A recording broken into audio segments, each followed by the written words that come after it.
Hello student. आज का हमारा वीडियो जो कल 14 जून को परीक्षा आयोजित कराई थी यूके ट्रिपल एससी द्वारा, उस परीक्षा के जो पेपर है उसकी जो कट ऑफ क्या रह सकती है उसको लेकर के है। क्योंकि इस पेपर का अध्ययन करने के बाद जो चीज़ हमने देखी तो वो लगभग लगभग सिलेबस में से थी, कुछ चीज़ें अनएक्सपेक्टेड है। तो अनुमानित क्या कट ऑफ रह सकती है ये हमारा अनुमान है, ये कोई आपका ये नहीं है कि इतनी ही जाएगी, बट एक अनुमान है मोटा मोटा जो हर बार हम लगाते हैं। और लगभग लगभग ये होता है कि अधिकतर समय अनुमान फिट भी बैठते हैं और आसपास ही मेरिट रहती है। तो इस बार भी हमने जो अध्ययन करा है उसके आधार पर, तो इसमें अगर हम देखें तो जो हमारा हिंदी वाला पोर्शन है और हमारा जो उत्तराखंड वाला पोर्शन है और जीएस वाला जो पोर्शन है, तो जो हिंदी है 20 नंबर की, इस बार हिंदी बहुत सरल थी। आप लोगों ने देखा होगा सारा का सारा ग्रामर और शब्दकोश से कर दिया है। 2 क्वेश्चन आपके रचनाओं से रिलेटेड थे, बाकी आपका जो पत्र लेखन वगैरह है उससे था, वो सिलेबस में ही है आपके। तो 20 में से अगर हम देखें तो हिंदी 18 नंबर की ऐसी थी जो करने लायक थी। अब किसी ने सही पढ़ रखा है तो वो 20 भी कर सकता है, मैं ये नहीं कह रहा हूँ, लेकिन 18 नंबर की हिंदी पूरी करने लायक थी। उत्तराखंड के जो आपके 40 क्वेश्चन है, उत्तराखंड के मूल तो 36 हैं, 4 वो करंट वगैरह मिला करके हैं, तो 40 में से ऐसे क्वेश्चन जो बिल्कुल सीधे हैं, आपने देखे होंगे, मतलब 20 के करीब क्वेश्चन तो 40 में से बिल्कुल सीधे हैं, वन लाइनर की तरह है। और उसमें से 2-3 काफी कठिन क्वेश्चन है, मतलब बहुत आपके डेप्थ में पूछ लिए हैं, अगर उनको छोड़ दें तो वो आपके अन्य क्वेश्चन बहुत ठीक है। जो मिलान करने वाले, कथन कारण वाले और जो आपके कूट वाले क्वेश्चन है उत्तराखंड के, जैसा यूके ट्रिपल एससी पेपर बना रहा है, आपने देखा होगा हमने जो टेस्ट सीरीज चलाई थी इसी पैटर्न पर चलाई थी।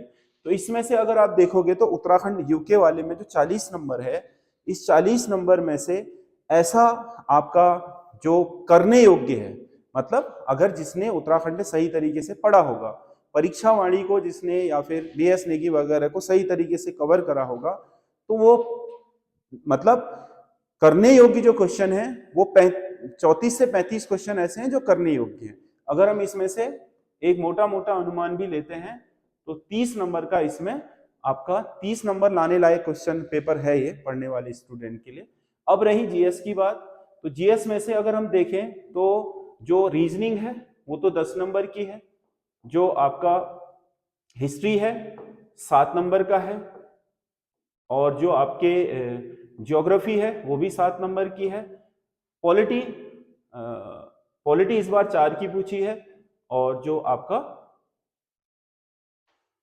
7 4 और हिस्ट्री, ज्योग्राफी, पॉलिटी, इकोनॉमी आपका 6 नंबर के क्वेश्चन है, और जो आपका करंट अफेयर्स है वो भी आपके 6 नंबर का है, कंप्यूटर आपके 4 नंबर का है।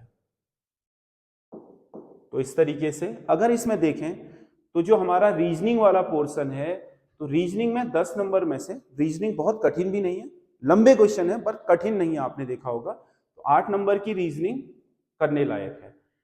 हिस्ट्री में क्योंकि इसमें आपके प्राचीन भारत से ज्यादा क्वेश्चन पूछे हैं तो इसलिए थोड़ा ये कठिन बैठ रही है। जो साधारण पृष्ठभूमि वाले हैं, अगर उन्होंने ये वाला भी पढ़ा होगा, स्वतंत्रता संग्राम वाला, तो भी 4 नंबर ले आएगा, क्योंकि इसमें 4 क्वेश्चन ऐसे हैं जो स्वतंत्र, जैसे आपका समानांतर सरकार वाला है भारत छोड़ो आंदोलन के बाद, ये क्रिप्स मिशन, या और ये जो आपका कैबिनेट मिशन बेबल योजना वाला है, 3-4 क्वेश्चन ऐसे हैं जो पूरी तरीके से वहां पर करने योग्य हैं। तो हिस्ट्री में हम 4 मान लेते हैं। ज्योग्राफी में जो क्वेश्चन है उसमें से मतलब बहुत अच्छा स्कोर होने लायक तो नहीं है, बट फिर भी हम इसको भी हम 4 ऐसे मान रहे हैं जो कवर किए जा सकते हैं, जैसे स्याल सीमा निफे वगैरह से जो क्वेश्चन पूछे हैं, या आपका क्षेत्रफल के आधार पर राज्य पूछा है, या फिर भूटान की स्थिति पूछी है, मतलब ऐसे हैं कुछ क्वेश्चन जो आपके कोई भी पढ़ने वाला स्टूडेंट कर लेगा। पॉलिटी में 4 क्वेश्चन है, अधिकतर अनुच्छेद वाले हैं, और अनुच्छेद जो इंपॉर्टेंट अनुच्छेद है उन्हीं से पूछे हैं। तो ये इतना करने योग्य है। इकोनॉमी थोड़ा टफ ही रहता, आपको पता है, 6 में से 3 करने लायक है। और अगर हम ये भी देखें जो आपका कंप्यूटर, इसमें से भी 3 करने योग्य सीधे सीधे क्वेश्चन है, और सॉरी ये करंट अफेयर्स में बहुत कठिन है, मतलब अलग तरह का करंट अफेयर्स है, इसमें से 2 करने योग्य हैं। अगर इसको देखें तो जो कंप्यूटर है इसमें से 2 क्वेश्चन कठिन है, 2 आपका ठीक है। तो अगर हम ये देखें तो 18 और 30 कितना हो गया, 48, 48 और 8 56, 4 60, 64, 64 और 6 आपका 64 और 6 70, 4 74। अगर हम इसे मोटा मोटा एवरेज देखें तो 74 नंबर का आपका इस पेपर में जो चीजें हैं वो बहुत ही मतलब सिलेबस से हैं। जिसने भी इस पूरे उत्तराखंड के जो सिलेबस दे रखा है उसने अगर पूरा पढ़ रखा होगा तो वो इतने नंबर तक जा सकता है।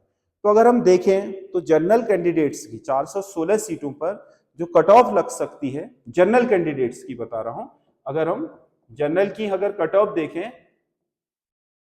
तो ये 70 के आसपास रह सकती है।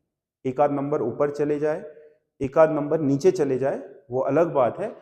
मोटा मोटा अनुमान यह है कि ये 70 के लायक पेपर था, क्योंकि बहुत सारी चीजें इसमें ऐसी भी थी जो हमने सुनी नहीं है। उत्तराखंड में भी कुछ चीजें ऐसी हैं कि बहुत अनएक्सपेक्टेड है या फिर जो मतलब सिलेबस में नहीं है, उससे परे दे दी हैं, तो उनको छोड़ दें।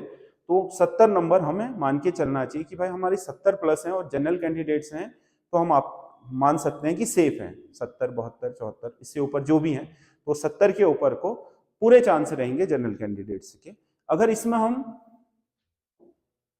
जनरल वुमेन की बात करें तो ये जनरल वुमेन बहुत ज्यादा अंतर होगा नहीं इसमें, ये 67 के करीब आ जाएगी, 65 से प्लस होने ही चाहिए। मतलब 67 हैं, 68 नंबर, 67 नंबर, 68 नंबर आ रहे हैं तो ठीक है। अब जनरल में जो आपका ईडब्ल्यूएस है इसमें, तो इसको आप यहीं ले जा सकते हो कि भाई ये 66, 67 ऐसे रह सकती है। महिलाओं की जो आपका ईडब्ल्यूएस है वो आपके 64 के करीब आ सकती है ना। शेड्यूल कास्ट वाली मैरिज देखें तो शेड्यूल कास्ट का भी वही रहेगा, मतलब 65 के करीब, और शेड्यूल कास्ट जो महिला है वो थोड़ा नीचे आ सकती है। हम इसको मान के चले कि ये 62-63 नंबर में हो सकता है। और अगर हम एसटी की चलें तो एसटी में जो पुरुष है वो हम 68 मान के चलते हैं और इसकी महिला की हम 65 मान के चलते हैं। और वैसे ही आपका जो ओबीसी है, ओबीसी में आपका लगभग यही रहेगा 67-68 के आसपास, और ये 64 मान के चलो। मोटा मोटा 2-3 नंबर इससे ऊपर नीचे हो सकता है कि भाई ये 70 की जगह 73 चले जाए या 68 आ जाए, ऐसा मान सकते हैं, क्योंकि जो इस बार पेपरों को लेकर के संजीदगी अपनाई गई है तो पूरे चांस हैं कि पेपर फेयर ही होगा। और आपके फेयर होता है तो पेपर आपको पता है कि मेरिट में बहुत असर पड़ जाता है, और अच्छी खासी, जैसे कांस्टेबल में भी आपने देखा होगा जो लोग क्वालिफाई कर गए, जबकि मैंने पहले ही बोल रखा था जब आप उसकी मेरिट की वो देखना कि मैंने कहा था कि इस बार कांस्टेबल का पेपर बहुत कठिन है और जो लोग क्वालिफाई कर जाएंगे हो सकता है कि उनका सिलेक्शन हो जाए, केवल रिटर्न क्वालिफाई करने वालों का, और हो गया। जिन्होंने रिटर्न क्वालिफाई करा और 80 नंबर थे फिजिकल में, क्योंकि एवरेज ही 80, तो वो 125 के आसपास चले गए, 125, 26, 45 नंबर जो ले आए, तो उनका सिलेक्शन हुआ है जनरल में भी और ईडब्ल्यूएस में भी। तो अगर आप देखोगे तो चीजें फेयर होती हैं तो मेरिट बहुत असर कर जाती है।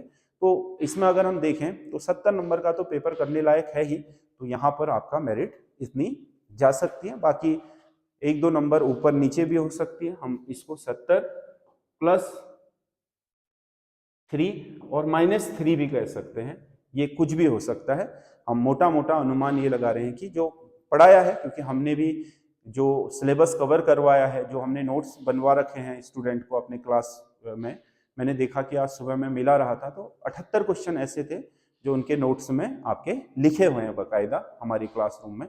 तो सीधी सी बात है कि 100% नहीं भी अटेम्प्ट करा होगा, कंफ्यूजन भी हो जाता है, क्योंकि जो कथन कारण वाले हैं एक आ रहा है दूसरे में कंफ्यूजन हो गया, ऐसा भी कई बार हो जाता है, क्योंकि इनमें गलतियां होने के चांस बढ़ जाते हैं। तो ये मान के चल लो कि 5-6 क्वेश्चन नहीं भी कर पाए, तो जिन्होंने अच्छी पढ़ाई करी होगी और सिलेबस कवर करा होगा पूरा, जिनका सिलेबस हुआ है हमारी जो रेगुलर क्लास है उसमें, तो मुझे लगता है कि वो 70 तो ला ही रहे हैं बच्चे, क्योंकि उनके जो आंसर की डाली है यूट्यूब में लोगों ने उनके हिसाब से।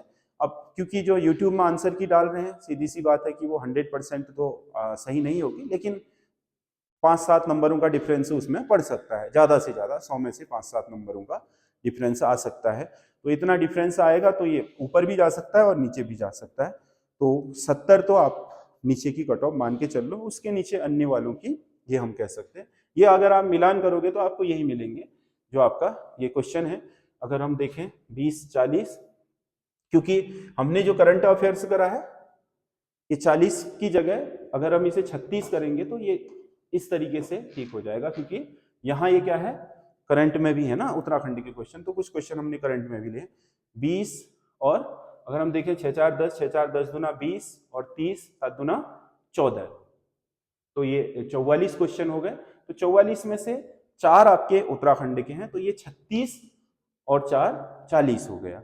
मतलब आप ये मत सोचिएगा कि सर ने ये लिखा रखे हैं तो ये आपके 104 नंबर का पेपर हो जा रहा है, 104 का नहीं होगा, क्योंकि ये करंट अफेयर्स में जो लिए हैं ये करंट अफेयर्स के कुछ क्वेश्चन यहाँ से हैं, कुछ क्वेश्चन आपके उत्तराखंड से भी हैं। तो इस वजह से उत्तराखंड के डायरेक्ट क्वेश्चन तो 36 हैं जो हमारे सिलेबस से ट्रेडिशनल है, 4 क्वेश्चन करंट अफेयर्स वाले में ले लिए हमने, इस वजह से ये आपका कहा गया है 36 और 4 40 हो गया है। तो ये पेपर तो 100 ही नंबर का होगा। अगर हम देखें 6-4-10, 6-4-10, 10-3-30, 7 दूना 14, 36, 50, 50 और 30 80 और 20 100 हो गया। तो इसी आधार पर हम इसकी गणना कर सकते हैं, क्योंकि यहाँ पर हमने 36 माना। वैसे 40 नंबर का है यूके, लेकिन 4 हमने वहाँ कवर कर लिए, तो इस वजह से वो इतना नंबर का जा रहा है। तो आप लोग बताइए कि आप लोगों के कितने नंबर आ रहे हैं, कमेंट करके हमें ज़रूर बताइएगा। और साथ ही साथ आप लोग आसान्वित रहें कि अगर आप 70+ हो अपनी कैटेगरी के हिसाब से तो आप लोग आगे भी कर सकते हैं। बाकी करंट जो आपका पेपर है वो तो हो ही गया है, और जब तक आपका फाइनल रिजल्ट नहीं आ जाता, जिनका अच्छा पेपर भी गया है तो कम से कम, क्योंकि उनकी पढ़ाई अच्छी है, 70 के आसपास नंबर आ रहे हैं या उससे बेहतर आ रहे हैं, तो इसमें हो जाएगा जहाँ तक है, पूरा चांसेस है। बट अगर एक बार के लिए कहीं चूक हो गई, जैसे आप 71 में थे 72 कट ऑफ हो गई एक बार के लिए, तो ये नहीं कि आप हार गए हैं। अगला कनिष्ठ सहायक आपके लिए आ रहा है, आपको पता है जुलाई में इसकी विज्ञप्ति निकल जाएगी, 1 महीना रह गया, अक्टूबर में पेपर होना है। जो आपने पढ़ाई कर रखी है उसे रिवीजन करिए बढ़िया तरीके से, सिलेबस से आया है। हिंदी इस बार बहुत आसान थी, आपको पता है, उसमें बहुत ज़्यादा कुछ था नहीं, 2-3 क्वेश्चन ही ऐसे थे जो थोड़ा टफ थे, जो थोड़ा सुने हुए नहीं थे, बाकी सारा का सारा मैटर आपका सरल था। तो इसीलिए अच्छा स्कोर यहाँ, और रीजनिंग में अच्छा स्कोर हो गया होगा लोगों का कि 25-26 नंबर यहाँ पर लोगों ने अच्छे कवर करे होंगे। तो यहाँ पर से आपका जो मेरिट है, मतलब 25 नंबर 26 नंबर अगर आपने 30 में से पूरे कर लिए हैं, तो 70 में से अगर आप क्या 45 नंबर भी ला रहे हैं तो आप 70 के करीब चले जाएंगे। तो आपके लिए फिर आगे भी आशा बनी रहेगी, लगातार आप बने रहिए। और कनिष्ठ सहायक के लिए भी हम एक टेस्ट सीरीज लेकर के आएंगे, वो टेस्ट सीरीज आप ज्वाइन कर सकते हो हमारे ऐप से, एसएस स्टडी। बाकी उसके बारे में हम अपना वो भी बता देंगे कि कब लॉन्च होगी।